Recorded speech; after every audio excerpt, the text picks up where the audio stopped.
Hi hello everyone. Union legislator அதோட part 2 video தான் நம்ம இன்னைக்கு பார்க்க போறோம். பார்ட் 1 வீடியோல என்ன கண்டென்ட் பார்த்தோம் அப்படிங்கறத லைட்டா டிஸ்கஸ் பண்ணிட்டு பார்ட் 2 வீடியோக்குள்ள போகலாம்.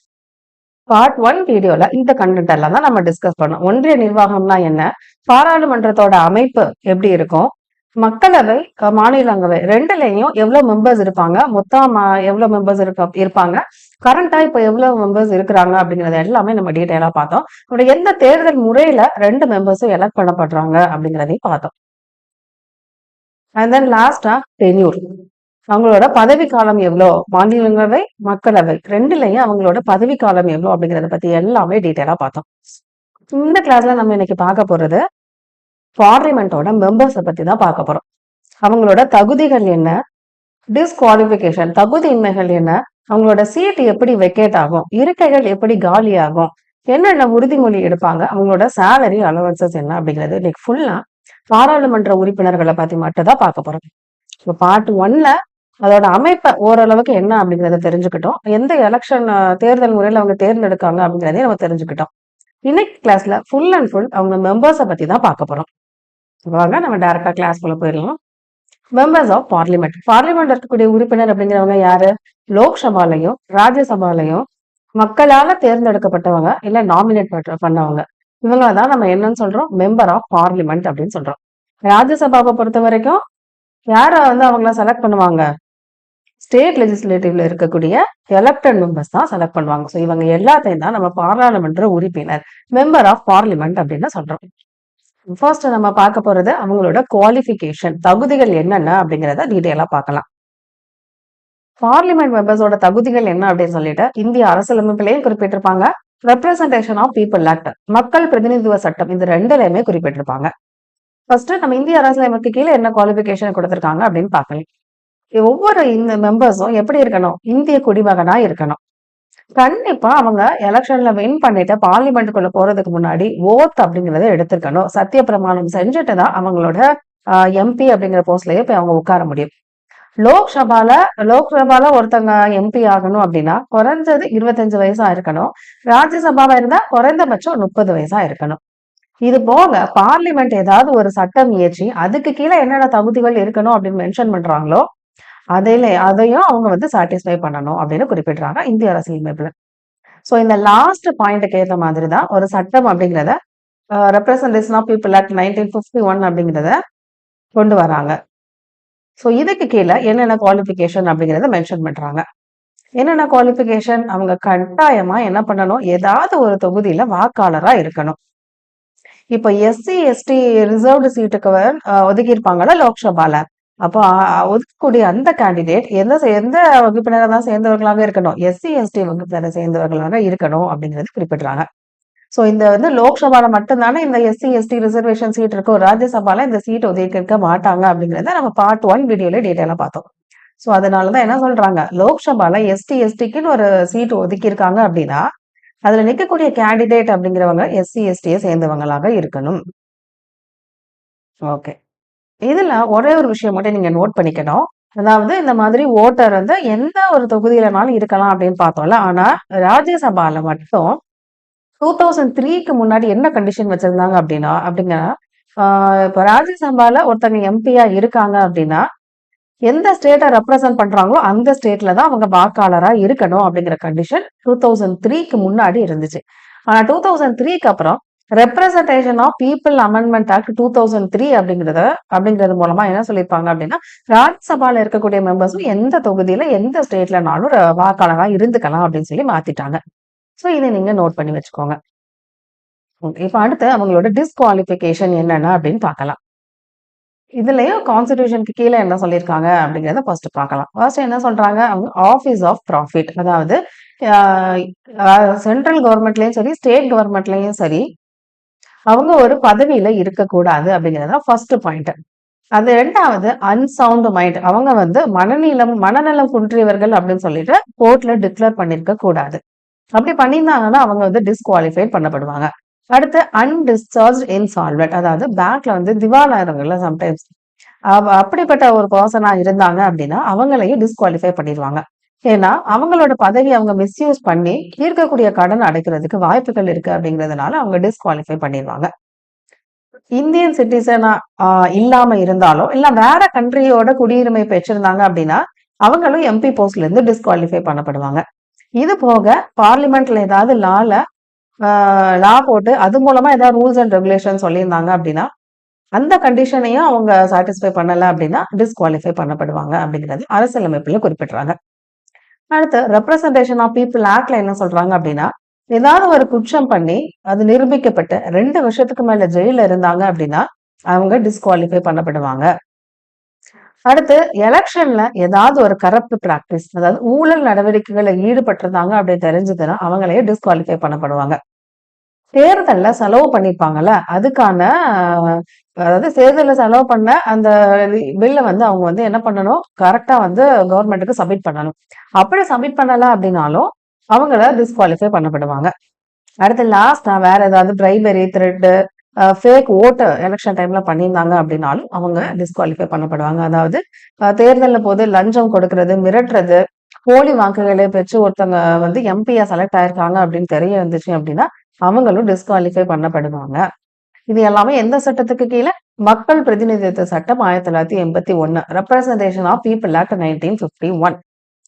இப்போ இப்படி டிஸ்குவாலிஃபை பண்றத யாரு டிசைட் பண்ணுவாங்க அப்படின்னா பாராளுமன்றம் தான் என்ன பண்ணுவாங்க, டிசைட் பண்ணுவாங்க. அதாவது ரெப்ரசன்டேஷன் ஆஃப் பீப்புள் ஆக்ட் 1951 படி இந்த தப்பெல்லாம் பண்ணிருக்காங்க அப்படின்னா அவங்க டிஸ்குவாலிஃபை பண்ணலாமா வேண்டாமா அப்படிங்கிறது பார்லிமெண்ட் தான் டிசைட் பண்றாங்க.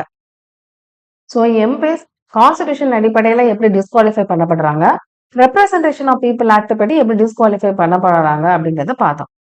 இன்னொரு கண்டிஷன் மூலமாவும் அவங்க டிஸ்குவாலிஃபை பண்ணப்படுறாங்க. என்ன அப்படின்னா ஆன்டி டிஃபெக்ஷன் லா. இது 10வது அட்டவணையில குறிப்பிட்டிருப்பாங்க. அதாவது கட்சி தாவல் தடை சட்டம். ஒரு கட்சியில இருக்கக்கூடியவங்க தேவையில்லாம இந்த கட்சியை விட்டுட்டு வேற கட்சிக்கு போனாங்க அப்படின்னா அவங்கள டிஸ்குவாலிஃபை பண்ணலாம் அப்படிங்கிறதுதான் இந்த ஆன்டி டிஃபெக்ஷன் லா, கட்சி தாவல் தடை சட்டம்.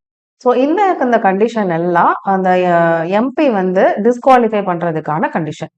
ஃபர்ஸ்ட் என்ன அப்படின்னா vote against their party whip. அதாவது ஒவ்வொரு கட்சியிலையும் விப்னு ஒண்ணு இருக்கும்.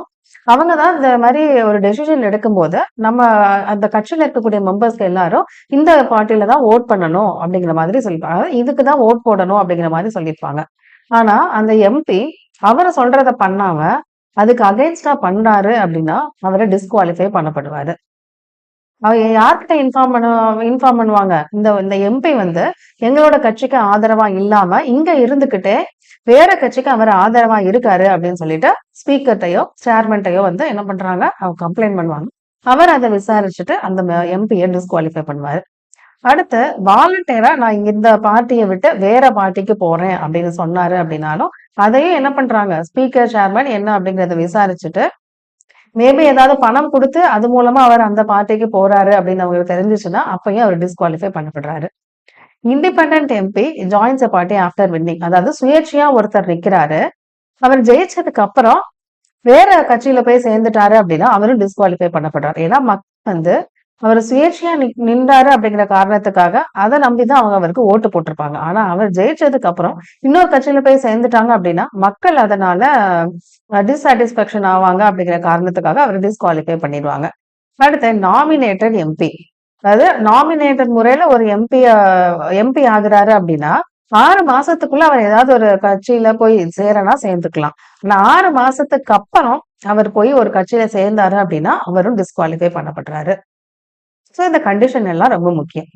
நம்ம முன்னாடி என்ன பார்த்தோம், இந்த ரெப்ரசன்டேஷன் ஆஃப் பீப்புள் ஆக்ட் மூலமா ஒருத்தவங்களை டிஸ்குவாலிஃபை பண்றாங்க அப்படின்னா அதை யார் தான் டிசைட் பண்ணுவா, பார்லிமெண்ட் தான் டிசைட் பண்றாங்க. ஆனா கட்சி தாவல் தடை சட்டம் மூலமா ஒருத்தவங்களை டிஸ்குவாலிஃபை பண்றாங்க அப்படின்னா அதை யார் டிசைட் பண்ணுவாங்க, அங்க இருக்கக்கூடிய ஸ்பீக்கரோ சேர்மனோ தான் டிசைட் பண்றாங்க.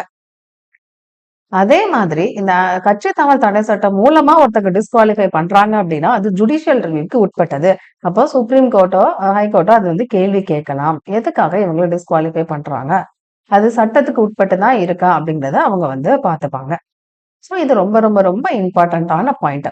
இதுல அவங்க எந்த மாதிரி கொஸ்டின் கேட்கலாம், இந்த மாதிரி கண்டிஷன் கொடுத்துட்டு இந்த கண்டிஷனுக்கு கீழே யார் டிஸ்குவாலிஃபை பண்றதை டிசைட் பண்ணுவாங்க அப்படின்னு கேட்கலாம்.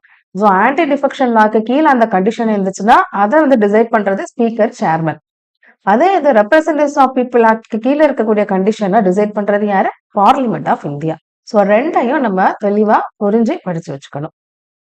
ஓகே. வேற என்ன ரீசனுக்காகலாம் அவங்க டிஸ்குவாலிஃபை பண்ணப்படுறாங்க அப்படின்னா, பார்லிமெண்ட்ல கன்டினியூஸா ஒரு 60 டேஸ் அவங்க அட்டெண்ட் பண்ணவே இல்லன்னா, ஆட்டோமேட்டிக்கா அவங்க டிஸ்குவாலிஃபை ஆயிருவாங்க.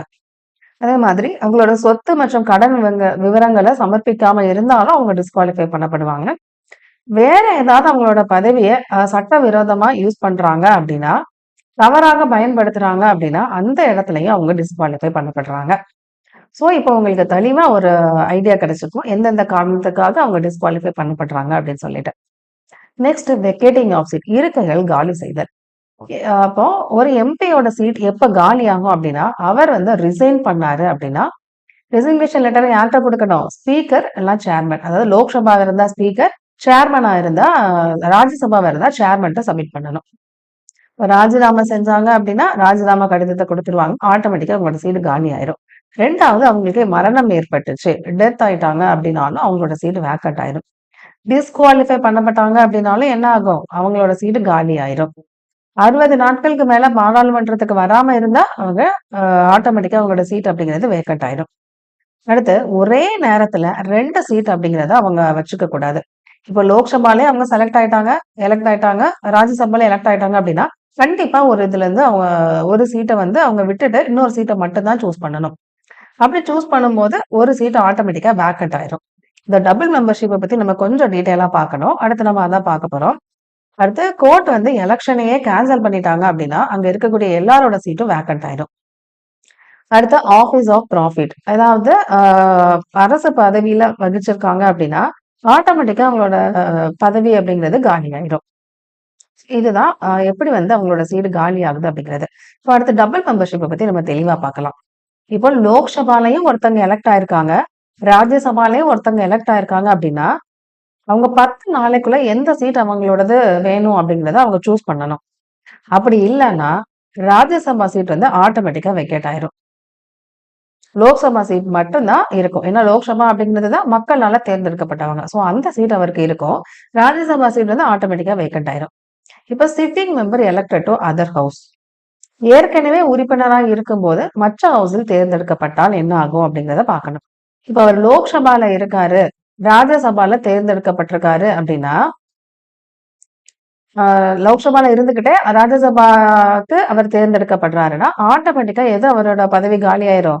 14 நாளைக்குள்ள அவர் சொல்லல அப்படின்னா, இப்ப இருக்கிற சீட் வந்து காலி ஆயிரும். புதுசா அவர் வந்து எதுக்கு வந்து எலக்ட் ஆயிருக்காரோ அந்த சீட்டு தான் அவருக்கு உரியதா இருக்கும். இப்ப ராஜ்யசபால இருந்துகிட்டே லோக்சபா எலெக்ஷன்ல அவர் எலக்ட் ஆயிறாரு அப்படின்னா, எது காலி ஆயிரும்? ராஜ்யசபா சீட்டு காலி ஆயிரும். இப்ப புதுசா எலக்ட் ஆன லோக்சபா சீட் அப்படிங்கிறது அவருக்கு சொந்தமானது. ஓகே. அடுத்து எலக்டட் டு 2 லோக்சபா சீட். அதாவது இப்போ லோக்சபா எலெக்ஷன்ல வந்து அவங்க 2 தொகுதிகள்ல நின்னு 2லயுமே ஜெயிச்சுட்டாங்க அப்படின்னா, 14 நாளுக்குள்ள அவங்க சூஸ் பண்ணணும் எந்த தொகுதி வேணும்னு சொல்லிட்டு. அப்படி சூஸ் பண்ணல அப்படின்னா 2 சீட்டுமே வேக்கன்ட் ஆயிரும். இதுதான் ரொம்ப முக்கியம். இப்போ மத்த இதுல ஏதாவது ஒண்ண தக்க வச்சுக்கலாம். ஆனா இதுல கண்டிப்பா ஏதாவது ஒண்ணு அவங்க 14 டேஸ்க்குள்ள சொல்லியே ஆகணும். அப்படி சொல்லல அப்படின்னா 2 சீட்டுமே வேக்கன்ட் ஆயிரும். 2 தொகுதியும் காலி ஆயிரும். அடுத்து எம்பி, எம்எல்ஏ. சப்போஸ் ஒரே நேரத்துல எம்பி எலெக்ஷன்லயும் நிக்கிறாங்க, எம்எல்ஏ எலெக்ஷன்லயும் நிக்கிறாங்க. 2லயுமே அவங்க வின் பண்ணிட்டாங்க அப்படின்னா, அவங்க ஏதாவது ஒரு இதுல ரிசைன் பண்ணிக்கணும். எத்தன டேஸ்க்குள்ள? 14 நாளைக்குள்ள. அப்படி பண்ணல அப்படின்னா, எம்பி சீட் வேக்கன்ட் ஆயிரும். எம்எல்ஏ சீட்டு மட்டும் தான் அவருக்கு இருக்கும். ஸோ இந்த 4 கண்டிஷனும் ரொம்ப ரொம்ப இம்பார்ட்டன்ட். எக்ஸாம் பாயிண்ட் ஆஃப் வியூலயும் கேட்கறதுக்கு வாய்ப்பு இருக்கு. டைம் லிமிட்டையும் பார்த்துக்கணும். இந்த மாதிரி டைம் லிமிட்டுக்குள்ள பண்ணல அப்படின்னா என்ன ஆகும் அப்படிங்கிறதையும் நம்ம தெளிவா பார்த்து வச்சுக்கணும். Okay. Next oath or affirmation. உறுதிமொழி. என்னென்ன உறுதிமொழி எடுக்கிறாங்க, யாரு முன்னாடி எடுக்கிறாங்க அப்படின்னு பார்க்கலாம். கண்டிப்பா அவர் ஓத் எடுத்துட்டு தான், சத்திய பிரமாணம் எடுத்துட்டு தான் அவர் சீட்ல போய் உட்கார்ந்து அவரோட வேலையை ஸ்டார்ட் பண்ணணும். யாரு முன்னாடி எடுப்பாங்க அப்படின்னா, பிரசிடென்ட் முன்னாடி தான் எடுக்கணும். பட் எல்லா டைம்லயும் பிரசிடென்டால முன்னின்னு பண்ண முடியாது அப்படிங்கிற காரணத்துக்காக அவர் ஒருத்தர் அப்பாயிண்ட் பண்ணிடுவாரு. அவர் முன்னாடி தான் என்ன பண்ணுவாங்க, எல்லாரும் பதவி பிரமாணம் எடுத்துப்பாங்க. இந்த உறுதிமொழி அப்படிங்கிறத எடுத்துப்பாங்க. சோ என்ன உறுதிமொழி எடுக்கிறாங்க? ஃபர்ஸ்ட் என்ன சொல்றாங்க? I will remain loyal to the constitution of India. இந்திய அரசியலமைப்பிற்கு நான் நம்பிக்கையுடனும் விசுவாசத்துடனும் இருப்பேன் அப்படின்னு ஃபர்ஸ்ட் சொல்றாங்க. 2வது I will protect the sovereignty and integrity of India. இந்தியாவின் இறையாண்மையையும் ஒருமைப்பாட்டையும் பாதுகாப்பேன். 3வது I will faithfully perform my duties as an MP. நாடாளுமன்ற உறுப்பினராக என் கடமைகளை நம்பிக்கைத்தன்மையுடன் நிறைவேற்றுவேன் அப்படி சொல்லிதான் ஒவ்வொரு எம்பியும் என்ன பண்றாங்க, சத்தியப்பிரமாணம் எடுத்துட்டு அவங்களோட வேலையை ஸ்டார்ட் பண்றாங்க. அவங்களோட இந்த மாதிரி உறுதிமொழி அப்படிங்கிறத எடுக்காம அவங்க வந்து எதுவுமே பண்ண முடியாது. அவங்க சீட்ல போய் உட்கார்றது, ஸ்பீக்கு, ஓட்டு அப்படி எந்த விதமான ஆக்ஷனும் அவங்களால பண்ண முடியாது. ஓத்தே கொஞ்ச நாளைக்கு எடுக்கல, உறுதிமொழியே எடுக்கல அப்படின்னா என்ன ஆகும்? கொஞ்ச நாள் அவங்க சீட்டே என்ன பண்ணிருவாங்க? வேக்கன்ட் ஆயிரும். காலி பண்ணிருவாங்க. ஸோ அப்படிங்கிறது அந்த அளவுக்கு ரொம்ப இம்பார்ட்டன்ட். லாஸ்டா நம்ம பார்க்க போறது அவங்களோட சம்பளம் மற்றும் உதவித்தொகை. இது எந்த ஆக்ட் மூலமா இது அவங்களோட பென்ஷன் என்ன அப்படிங்கிறதெல்லாம் குறிப்பிட்டிருப்பாங்க. சேலரி என்ன அப்படிங்கிறத குறிப்பிட்டிருக்காங்க அப்படின்னா, salary allowance and pension of members of parliament act 1954. இந்த ஆக்டும் ரொம்ப இம்பார்ட்டன்ட். இவங்களுக்கு சேலரி அப்படிங்கிறது எதுல இருந்து கொடுக்குறாங்க அப்படின்னா, கன்சாலிடேட்டட் ஃபண்ட் ஆஃப் இந்தியா. இந்திய ஒருங்கிணைத்த நிதியில இருந்து தான் எடுத்து இவங்களுக்கு சேலரி அப்படிங்கிறத கொடுக்காங்க. ஸோ இது ரெண்டும் ரொம்ப இம்பார்ட்டன்ட். நெக்ஸ்ட் கரண்டா அவங்களோட சேலரி என்ன அப்படின்னா, பேசிக்கா அவங்களுக்கு வரக்கூடியது 1,24,000 ஒரு மாசத்துக்கு. அது போக நிறைய அலோவன்சஸ் எல்லாம் கொடுப்பாங்க. பட் இது எக்ஸாம் பாயிண்ட் ஆஃப் வியூல இம்பார்ட்டன்ட் கிடையாது. ஜஸ்ட் உங்களுக்கு தெரிஞ்சுக்கணும் அப்படிங்கிறதுக்காக தான் இந்த டேப்லெட் காலம் உங்களுக்கு கொடுத்துருக்கேன். ஓகே, இந்த கிளாஸ் இதோட நமக்கு முடிஞ்சிருச்சு. ஸோ இன்னைக்கு என்னெல்லாம் டிஸ்கஸ் பண்ணியிருக்கோம்? பாராளுமன்ற உறுப்பினர்கள்லாம் யாரு? இவங்களுக்கு தகுதிகள் என்னென்ன? கான்ஸ்டிடியூஷன் அடிப்படையில நம்ம தெரிஞ்சு வச்சுக்கணும். ரெப்ரசன்டேஷன் ஆஃப் பீப்புள் ஆக்ட், மக்கள் பிரதிநிதித்துவ சட்டம் 1951 மூலமாவும் நம்ம தெரிஞ்சு வச்சுக்கணும். அதே மாதிரி தான் டிஸ்குவாலிபிகேஷனுக்கும். அடுத்து இருக்கைகளை காலி செய்தல். எப்படி வந்து அவங்களோட சீட்டு வேக்கண்ட் ஆகுது அப்படிங்கிறதையும் நம்ம தெரிஞ்சுக்கிட்டோம். அவங்க என்ன உறுதிமொழி எடுத்தாங்க, அவங்களோட சேலரி என்ன. ஸோ இப்போ ஓவரால் பார்லிமெண்டோட மெம்பர்ஸை பத்தி தெரிஞ்சுக்கிட்டோம். அடுத்து பார்ட் 3ல 2 சபையில இருக்கக்கூடிய பிரசிடிங் ஆபீசர்ஸை பத்தி தான் அடுத்த கிளாஸ்ல டீட்டெயிலா பார்க்க போறோம். ஏன்னா இப்ப பார்லிமெண்ட் இருக்கக்கூடிய மெம்பர்ஸை பத்தி தெரிஞ்சுக்கிட்டோம்ல. அடுத்து இப்ப பிரசிடிங் ஆபீசர் தானே, பிரசிடென்ட் ஆபீசர் இருக்கக்கூடியவங்க யார் யாரு, லோக்சபால எத்தனை பேர் யார் யாரெல்லாம் இருக்கிறாங்க, ராஜ்யசபால யார் யாரெல்லாம் இருக்கிறாங்க அப்படிங்கிறதெல்லாம் நம்ம அடுத்த பார்ட் 3ல நம்ம டிஸ்கஸ் பண்ணோம். ஸோ இந்த கிளாஸ் எப்படி இருந்துச்சு அப்படிங்கிறத மறக்காம கமெண்ட் பண்ணுங்க. பிடிச்சிருந்ததுன்னா லைக் பண்ணுங்க, உங்களோட ஃப்ரெண்ட்ஸுக்கு ஷேர் பண்ணுங்க, சப்ஸ்கிரைப் பண்ணிக்கோங்க. தேங்க்யூ.